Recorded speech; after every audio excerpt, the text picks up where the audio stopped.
আমাকে এমনি ধরে নিচ্ছে এখান থেকে।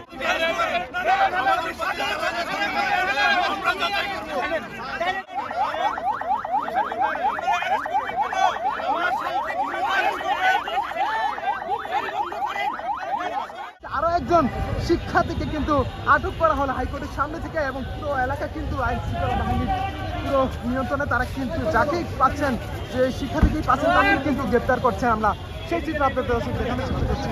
আরো একজন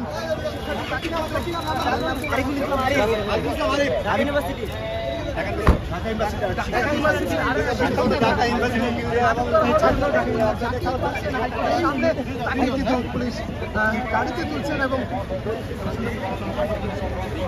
আপনার কোন ইউনিভার্সিটি? আন্দোলনের সাথে আছেন? আমাকে এমনি ধরে নিচ্ছে এখান থেকে। কেন ধরেছেন?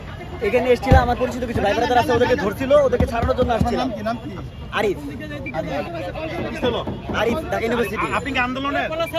আমি আমার ভাই ব্রাদার কিছু আছে আন্দোলন থেকে অ্যারেস্ট করছে, আমি শুনে ওদেরকে ছাড়ানোর জন্য আসছি, উল্টা আমাকে ধরছে। আপনার নাম কি? আপনার নাম আরিফ।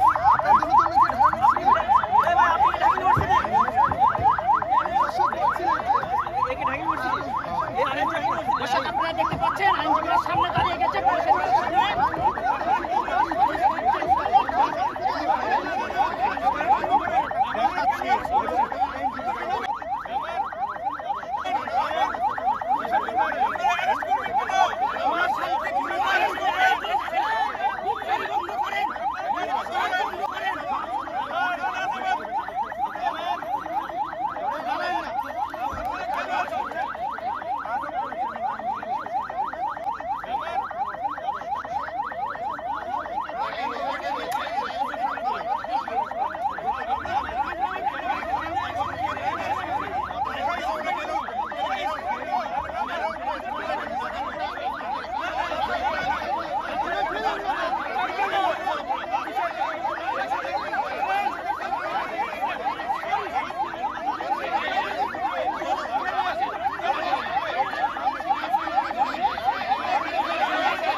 আপনারা বেআইনি কাজ করতেছেন, আপনারা একদম বেআইনি কাজ করতেছেন,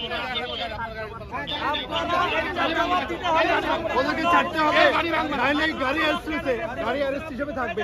আপনারা কেন নিচ্ছেন সেটা বলেন, আপনারা জবাবদিহি করে যান। ওরা কি হাইকোর্টের সামনে আসতে পারে না? বাংলাদেশের নাগরিক না, রাস্তায় কি আসতে পারবে না? একদিকে গুলি করে মানুষ মারবেন, আরেকদিকে ছেড়ে দেন, ওদেরকে নামাবেন। এক্ষুনি ছাড়তে হবে। ভাই জবাব দিতে হবে না, এক্ষুনি ছাড়তে হবে। তারা কেন গ্রেফতার করছেন বলেন? পুলিশ ভাইদের বলি, এরা আপনাদের সন্তান, এরা